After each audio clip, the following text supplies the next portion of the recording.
Hello and welcome to this episode of The Inner Estate with your host, Bridget Stuart. My guest today is Yolanda Sanchez, who goes by Yoli. So, Yoli, thank you so much for joining us today. Yeah, I'm happy to be here. When I think about what I've learned about you, and you're a successful businesswoman, you're a successful business owner, a realtor, you're of service, helping veterans and people in your community. I would always find that remarkable, but I found it truly remarkable because you're doing all of this in light of having both ADHD as well as some, I don't want to put words into the story, but some challenges in your younger life. It's always hard, in these conversations. What do we discuss first? And could you share with everyone, because you are diagnosed with ADHD, and I believe you have been for about 10 years, Yeah. but you've shared with me, in hmm hindsight, it was happening much longer, right? So you were Yeah. managing prior to the tools and resources you have now. Can you take us back to what was it like when you were growing up, and what challenges did you face as you were becoming a young adult, and how you started navigating building a career and a life for yourself, and first with your daughter and then with your son? And tell us a little bit more about that. So, my childhood, I was raised by my father, who was a Marine. He had three Purple Hearts. He was in Vietnam from 67 to 76. He served, and he barely made it home alive. And he struggled with PTSD. He struggled with survivor's guilt. And my mom was a Yes. stay-at-home mom, and she was a amazing cook. But I found myself just couldn't keep still. I was always outside playing. My dad built a swing set, and I was swinging on the top of the pole, climbing it. I was Right. an active kid. And that was kind of like, I guess, how I regulated myself. I'd go to the community pool and swim in the summer. I'd go roller skating every weekend from morning to night. I Hmm. was just a very active kid. And I remember my dad, he had brought home a box of beef jerky from his compadre. And I remember looking at that and thinking, I'm going to sell those at school. So I took a Ziploc bag and I sold a stick of beef jerky for $1 each. And I came home with my pockets full. And then I told Right. my mom, I want to buy a cash register because I want to put my dollars in there. And she goes, you know how much those are? I go, I don't know. And then a week later, a neighbor was having a yard sale and I bought this cash register. And so she goes, only Yoli, whatever she puts her mind to, she somehow gets what she wants. And that's just kind of how, I was. I remember selling the most chocolates in school when we had our chocolate fundraisers. I wanted this guitar Yes. digital and I got it. I don't know. I was always innate in me. That was like my childhood. Yoli, sounds like you were a salesperson straight out of the gate. You set that goal, you wanted that guitar, and you were selling the chocolate, and that was it, correct? Yeah. So it sounds like you were highly active and you really knew that you enjoyed sales, which typically means you probably like people to a degree. Yeah. Usually, that's tied in with that. So tell us a little bit more about some of the challenges that you faced.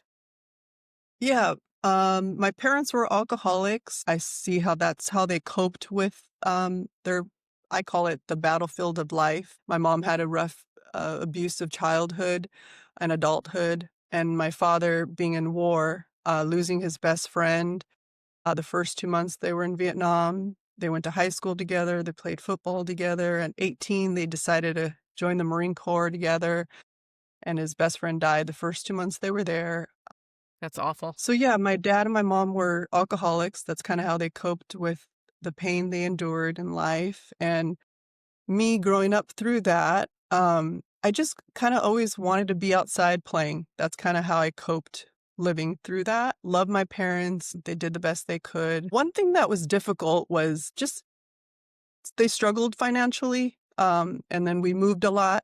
I had to continuously go to different schools, try to fit in. That was a challenge, And so so was it sometimes alcoholism can be generational?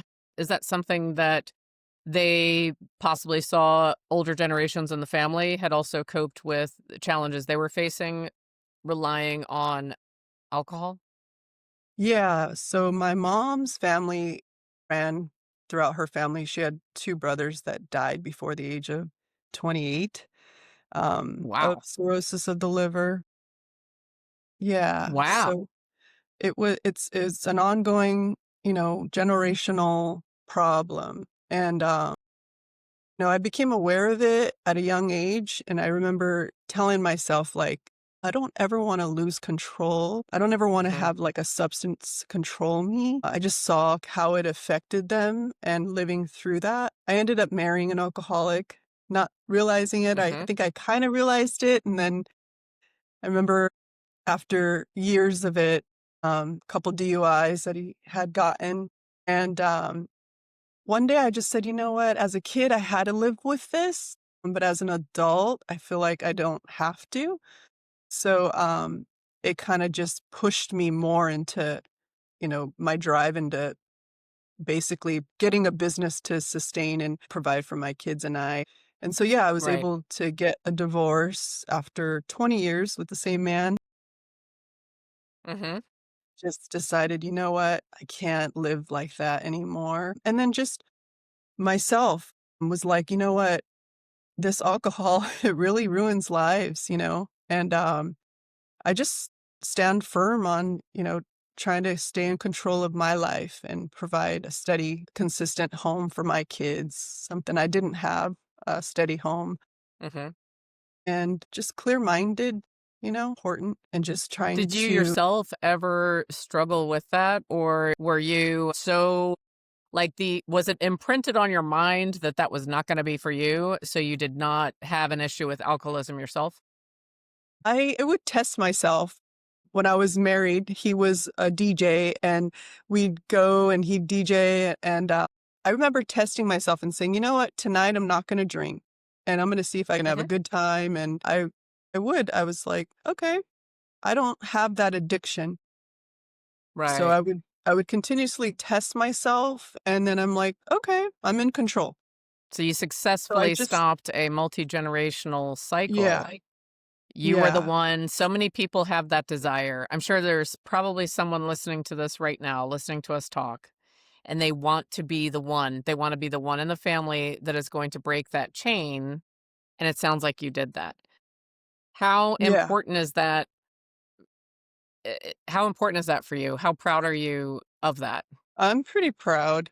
I'm pretty proud. I'm hoping that my children don't become alcoholics. I'm really, trying to prepare them to not make those choices. I feel like when you're 21, it's the thing to do to go to a bar and have your first drink. It's kind of just influenced. So I've been preparing them for, what's to come and trying to let them be aware. They are aware because of their father. Their father actually went to rehab and is now sober, and they're Great. grateful for that.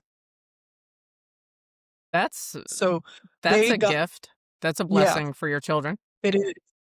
and for your ex. Yeah, yeah. So I feel like they are aware that it is a problem. They were affected by it, and I feel like, they have a good chance to not fall into it as well. So that's kinda. As a mom, I just really hope that they don't pick up drinking, you know? So that's kind of Right. my concern now. Right. I Yeah, hope so too. So you yeah. successfully navigated that. And I think it's so critical. I hope everyone heard that. You said you love both of your parents and you knew that they were doing the best they could do with the tools they had it and with their knowledge. So Mhm. it's not that you withheld your love for them. It also sounds like you were able to acknowledge what they did provide for you. And they had to have provided something Yeah. because you now own multiple businesses both with your fleet services and your government contracts and your being in real estate for 18 years, primarily working Mhm. in sales and with veterans, but also with some building a portfolio of property management. I Yeah. think they gave you something somewhere along the way. Yeah, they absolutely did. Yeah, my mom had a Yeah. caring No, it's heart, and my dad was also just caring, loving, social, just hmm a joy to be around. Yeah, um, it's and really good. my dad taught me, to be of service. Service is very important. Yeah. So, what's one of the main ways that shows up in your world? So, you mentioned that you like to work with a lot of veterans. with your real estate business. So tell us a little bit more about what you do with veterans. Yeah. So I just, all of my marketing is just kind of just letting them know that I'm a proud daughter of a Vietnam vet and I love to help other vets is kind of my approach. And I do get vets coming to me and asking me, hey, this is my situation. How can I get to be able to purchase a home? And I'll just, between myself and a lender, we'll just guide them along the way just to help them get to that point where they're zero debt and they have a Right. little bit of a savings and just kind of hold their hand and try to prepare them for that. I just try to like let them know that maybe they're not ready now, but they'll be ready in a year or two, and we'll get them there. Sometimes I'll help people rent a home and let them know, Hmm. save until a year or two, and then we'll revisit purchasing a home. So I just kind of just try to counsel them and guide them any way I can. They have the best loan out there, 0 down, VA Yeah, they loans, do. so I So educate you them make sure on that they're that. taking advantage of what is available for them as a veteran of the country, that they have Yeah, options and that they can have support. Well, I think that yeah, it probably was beneficial for you in the experience that you had with your father, that it probably helps you in providing great service for veterans. yeah, for Yeah. sure. So I think that Yeah, that's exciting. Now, in the midst of all of this, around 10 years ago, you were expecting your son, who is, I believe, well, 12. actually, how old is he now? He's He's 12. 12. Okay. And that is around the time. And I guess while you were expecting your son, your daughter must have been around 8, 7 or 8. Yes, Yes. Okay. Um, and that is when you discovered that you and your daughter both have ADHD. yes, So yeah, we just know that there are so many people out there that are wondering if they do, or they know they do, but they haven't been diagnosed, or they've been diagnosed and they still have challenges. So share with us in these last 10, 11 years where you have been diagnosed and your daughter was diagnosed at 8, 7 or 8. mhm. What happened in your life? How has that, what has that brought about for you? Yeah, Receiving that diagnosis and moving forward as a mom and a businesswoman. yeah, so my son was in preschool, and they immediately said, "Hey, we really think your son has ADHD, we're gonna need you to get him tested." And I was kinda like, "Huh, what does that mean?" "What is that?" And they just said, "Hey, go to a psychiatrist, they'll test him." And so I kind of fought against it for about 8 months, and then I was like, "Okay, I'll go get Mhm. him tested." And then, I did get him tested, and he was diagnosed, and while he was getting diagnosed, I was connecting all the questions with me, like, I'm also that way. I also my mind goes 100 miles per minute, hard to keep focused. And so my daughter was diagnosed next because she was like, can I get tested?" And then I was diagnosed. I was 35 years old. Mhm. And it was just an eye opener, and then I realized my dad had it too, the way he was, and then, like, I feel like it's a superpower when we are passionate about something, we're, like, laser focused and we're, like, the best at it, and when we don't really like something, we're just, like, just not interested. That's kinda how I Right. was my whole childhood. So, yeah, and I fought against the school. They were really pressuring me to get him on meds. I waited about 4 years until I put him on meds. And I would sit with him in class for a good 2 years just to help him not get distracted just before the meds, because I just really believed that if I sat next to him, I could just kinda get him to refocus on, focus on the teacher, don't get distracted. And then finally, when he got on the meds, the teacher goes, "You don't need to be here anymore. We got this. He's engaged, he's focused, he's retaining everything." So then I was like, "Okay," and then I got on meds, and I remember listening to a song I heard 1,000 times. I was like, "I didn't know the song was about that." And then reading books, I was like, "I didn't have to read the book, the page 2, 3 times. I got it the first time." And it was an eye-opener, just, It was a gift to know that there was a medication to help me. Somebody said it's like putting reading glasses on for the first time. And yeah, it really did help me to stay focused, because I am a multitasker. I want to do 10 things at once. Yeah, I do like having ADHD because I'm so creative and because Mhm. I like having a variety of things that I do. I think if I Right. didn't have ADHD, I'd probably be, just probably I like having ADHD. I just Well, I don't good. look at it like it's a Good. disability. It's really helped me in business. Right. Yeah. Yes. Yeah. Many Yeah. entrepreneurs and salespeople and business owners and business starters may have a similar situation. So, would you Yeah. say that you and both children have benefited since you've been diagnosed and since you have found something that works for each of you? Uh, is Yeah. that? Mhm. Do you Yeah. think that that's one of the reasons why you were able to successfully launch your fleet services company is because you had more of a handle on working with your ADHD? I just think like my innate drive is it's probably because I have ADHD. My determination to have a steady stream of income was my motivation. Yeah, the ADHD probably did help me. Everybody's like, "How did you get into that business?"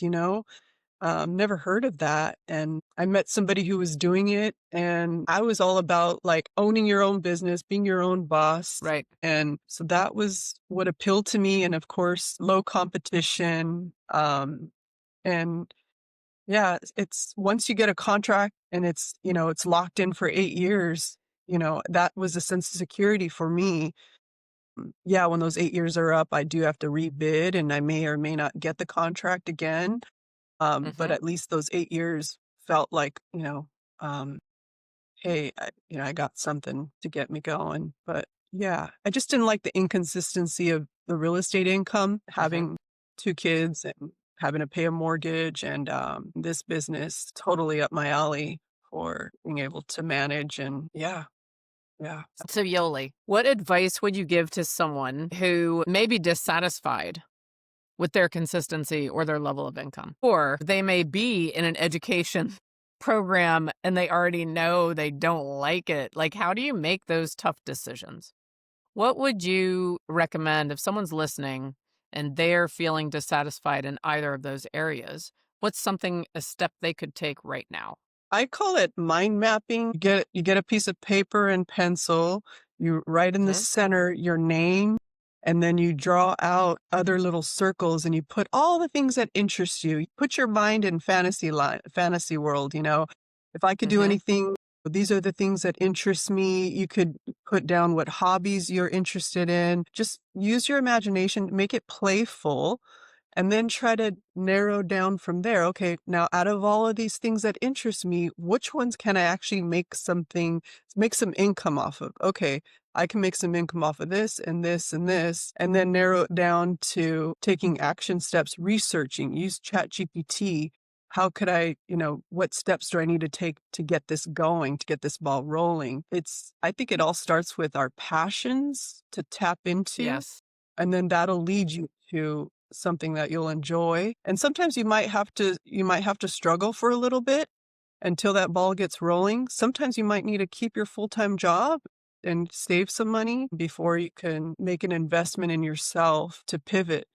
So I always say mind map, you can look it up. It just pulls out things that are in you that you could tap That into. might be hiding in the shadows right now. Yeah. Yeah, and Yeah. sometimes when you start doing those, like, for example, I was tapping into my creative side. I took some classes at the Growlings and off of Melrose, and that it was improv classes, and then it helped me in my business. It helped me with this interview here with you. So, sometimes you'll tap into a hobby, and then it helps you in other areas that you didn't even know about. My waitressing Right. helped me in my door knocking of my real estate, which I didn't know it Of would. course. And So, communication it's neat skills. how it all comes Yeah. together. It all comes together. My law It school does. helps me when I talk to my clients and I let them know about the contract and the verbiage and how it's to protect them, how it's to protect, the other side of the transaction. Right. Somebody sued somebody, and that's why it's in this contract. That's So right. it all ties Especially in in. It's California. Yes. yeah, Yes, yeah, it does. especially in And you California. said 2 interesting things. So one was you said it real quickly, but I caught it, that you knew someone else who had secured government contracts working with the bus. So seek out someone who's doing it. That's what I was Yes, hearing that, and you spoke to them and then give yourself that confidence, if they did it, so could I. yes, yes. Same thing with my real estate. Went to an open house at that condo I was living at and Mhm. met the realtor. They didn't speak English perfectly. That was their second language. And I was like, if Mhm. they could do it, I could do it. And then, I can do it too. um, So seek out yeah, someone who is doing it. We don't have to live in a yeah. silo. Believe in yourself, Yes. that's a Believe in part. yourself. So, one other thing that I want to ask you. So, when you decided that you were going to quit law school, did you have people push back on you? Did you have people that, even if it was coming from a place of love, like, Yoli, you've already spent this much money and this much time and you're this far along, you should finish it. Did you have people that pushed back on your decision for yourself that you were going to quit law school? It was mostly my friends that I met in law school that stuck through it and finished it, and they were reaching out to me and Hmm. said, "You could do it." We did it. One gal was older than me, and she was a dentist for years and decided to go to law school, and she passed the bar and called me and said, "Just want to let if I did it, you could do it." And then another gentleman, Bill, he and I were buddies. We're the only 2 that engaged in class and would ask questions and we would debate with each other, and he passed and he reached out to me and he says, "When are you gonna go back to law school?" And I was just like, "It's not for me. It's not for me." It's not for I you. I'm glad that Right. I'm glad that I spent 2 years and I did learn and Yeah. I did take a lot from it, and I'm happy with that. But yeah, I told him, Well, "I this got my actually government ties. contract and I'm making more than you." I'm like, "I'm making more That's than you, and right. I don't have to Yes. go to a courtroom all day." Yeah. He's like, "I'm doing Right. So trials, it's brutal out there." Yeah. here's what stands out to me is that what you said straight out of the gate, find what you're passionate about and then figure out how to incorporate that into how you fund your life. Right. And so if you think about it, people were involved in both of those instances. In terms of getting the government contracts, you found somebody who was doing it. They told you they could do it and they were successful, and so could you. And then you have Yeah. these fellow law school students, and they're telling you the same thing. The beautiful gift you've given yourself is you had the clarity of what you were passionate about. And once you knew that you weren't passionate about law, then it was easy to tell them, yes, and I wish you well. I wish you all the success. I'll send everyone who needs your specialty to you. And it wasn't for me. And yet you Mm. lean in on the other people to get that confidence. And now you have built your life the way that you want it to be, Yeah. tapping into those passions. Yeah. Yeah. It is funny how often others can guide us. If we don't have clarity around our passions, they can guide us right into something that we don't want. Yeah. I feel like some parents guide their children to do what, they think is right, and then their children follow, and then they're not happy. So I don't I don't wish that on anyone. Try to find what excites you, because you're gonna be doing that for a long time. Where you spend most of your time, it becomes a part of you, it becomes a part of your identity, and you come home with your family and you want to be, a good person to be around. So Yes. it's very important to pick something Hopefully that, everyone listening to this show today wants to be a good person and someone that when they do come home, anyone who may be there, human or yeah, animal, is happy that they've returned. Yeah, we want people to. It impacts your enjoyment of every day, and it impacts how you show up with others. yeah, yeah. So you don't want to be miserable. Life's too No. short. That is Yeah. absolutely true. Well, I appreciate everything that you've shared, both with me and with any of our guests that are listening. And if you mentioned that you have always had multiple passions and a lot of creativity. What's next for Yoli? So when you look out in the next few years, any new passion or any old passion you're reclaiming, or what is new and what are you excited about? Well, I'm gonna be taking some classes to be a personal trainer. I've had a first personal trainer for, like, 13 years. I played softball for Mhm. 20 years. I wanna just have that under my belt and help people with that. I think health and moving your body is important, and I've been doing it for years and wanna help others with that. And then I'm also taking some courses at the Fullerton College starting February for interior design to get a certificate in Excellent. that. Yeah, to incorporate that I more in think my that's real great. estate. Yeah, So it sounds like you've got a lot of exciting plans and new challenges that you're going to take on. I know in a couple years you're going yes, to have to get that contract renewed with your fleet services company. Well, thank you so yes. much for sharing all of this. I want to also take a moment and thank your family and your father for their service to our country.